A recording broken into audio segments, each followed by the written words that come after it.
treat you with respect. You're in prison, and you said, I will only respond to the name Mandela or Mr. Mandela. You must fight the battle for dignity on the very first day you go to jail. Really? And that's what we did.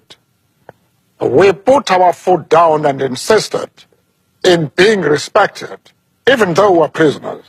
And we eventually succeeded in that. When I found some place in my country, and a lady answered the telephone, I then asked, to whom am I speaking? She said, you're speaking to me. I said, well, lady, I know I'm speaking to you, but what's your name? She said, who are you to ask for my name? What's your name? I say, well, lady, as soon as you tell me your name, I'll tell you mine. But as we argued as to who should tell his or her name, she became very cross. And she said, you seem to be a backward person. Have you passed your matric? Now, matric in our country is a university entry examination. And I said, well, lady, you must be very careful. Because if the qualification to speak to you is the possession of a matric certificate, I might work hard and pass my matric and be in the same class as you are. That was treason. She said, you will never be in my class, and bang the telephone. How I wish she were here today.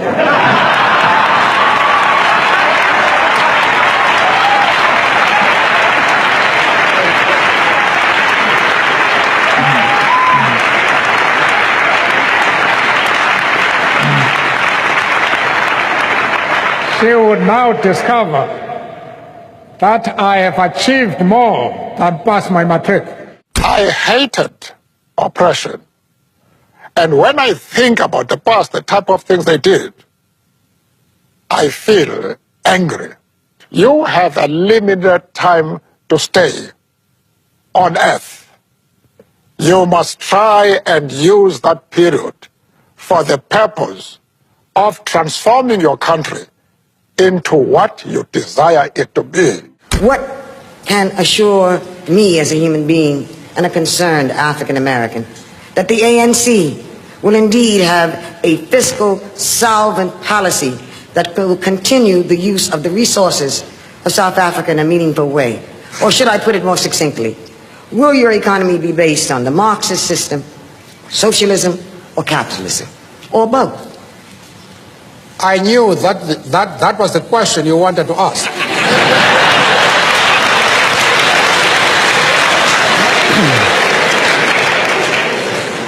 I am happy that you have had the courage to put it directly.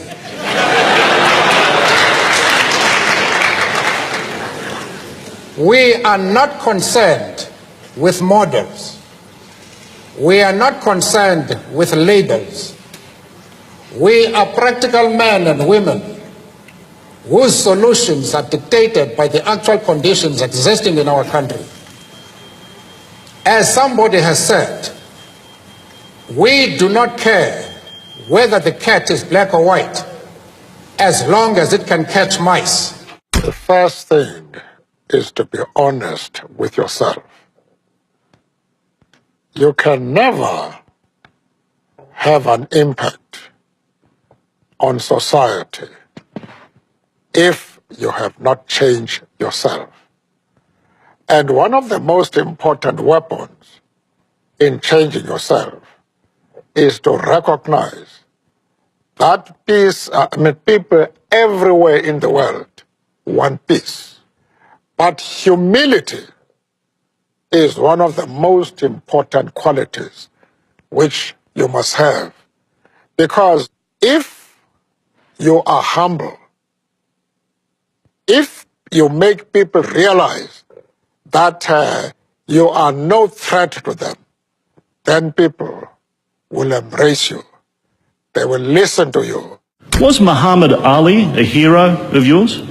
Well, naturally, as far as boxing is concerned, and what he has done, he was my hero, just like Ruben here. This is my hero. What did you say to him when he told you he loved you? Well, I was paralyzed because he made my day. And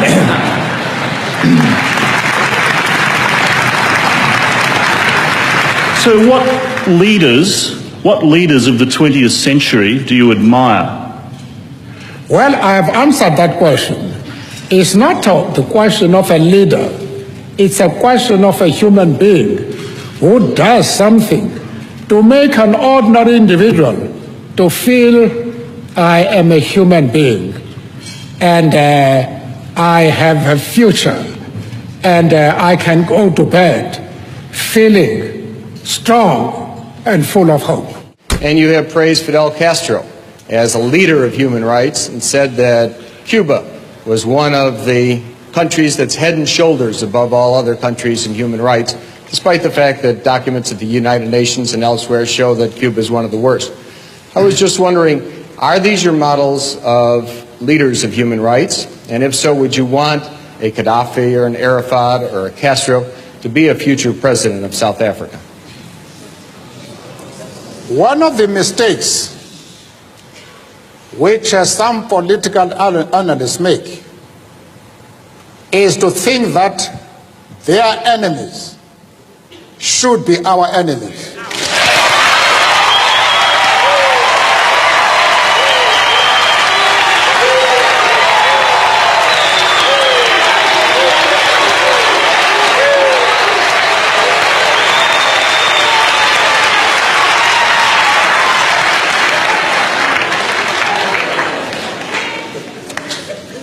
That we can and we will never do.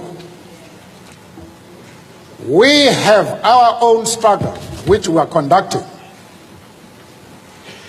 We are grateful to the world for supporting our struggle.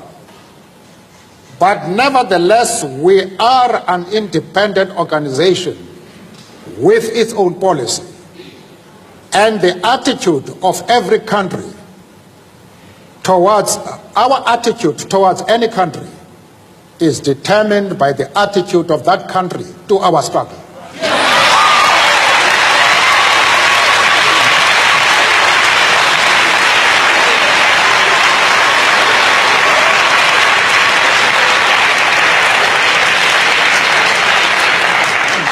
Yasser Arafat, Colonel Gaddafi, Fidel Castro support our struggle to the hilt.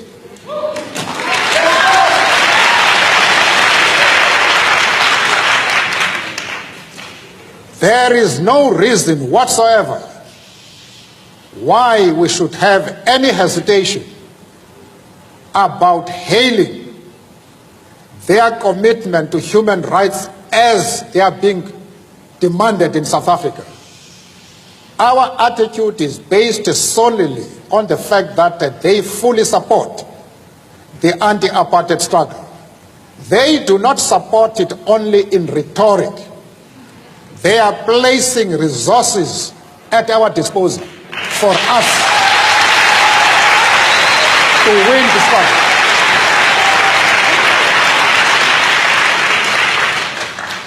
That is the position. You'd also said to me one evening, you said, we made the brain dominate the blood. Our emotion said the white minority is an enemy. We must never talk to them. But our brain said, if you don't talk to this man, your country will go up in flames. And for many years to come, this country will be engulfed in rivers of blood. So we had to reconcile that conflict. And our talking to the enemy was the result of the domination of the brain over emotions. But then you were convicted in 1964 for conspiracy against the state. And when you pleaded, you said that I am willing to die for this cause. This is a very tough thing to say. Yes, I had to say that, not from a spirit of bravado, but because I genuinely felt that they were going to hang us. And it is the desire of every freedom fighter to disappear under a cloud of glory rather than that of shame. It is the task of a freedom fighter, when you see that the end of your days has come, to live a tradition of bravery, determination to face even death for your principles. And I thought about it. It was not because I was brave, but because one had a duty to perform at that moment. I have dedicated my life to this struggle of the African people. I have fought against white domination, and I have fought against black domination. I have cherished the idea of a democratic and free society in which all persons will live together in harmony and with equal opportunities.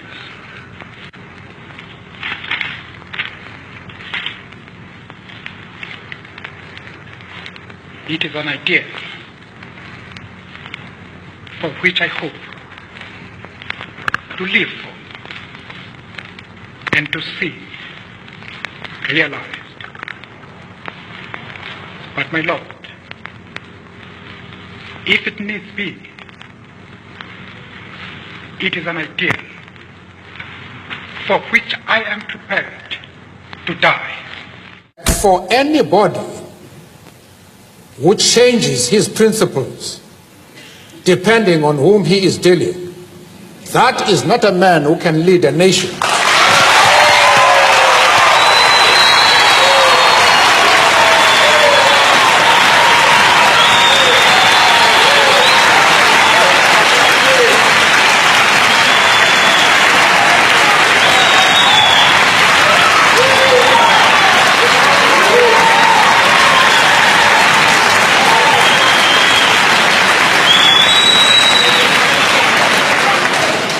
Apparently,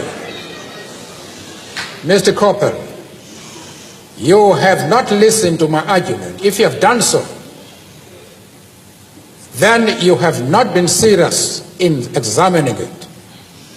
I have replied to one of our friends here that I have refused to be drawn into the differences that exist between various communities inside the USA. You have not commented that I am going to offend anybody by refusing to involve myself in the internal affairs of the USA. of the USA.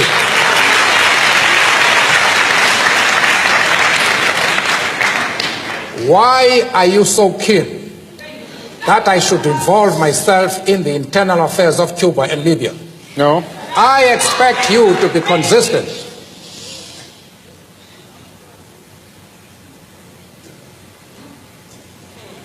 I don't know if I have paralyzed you. No.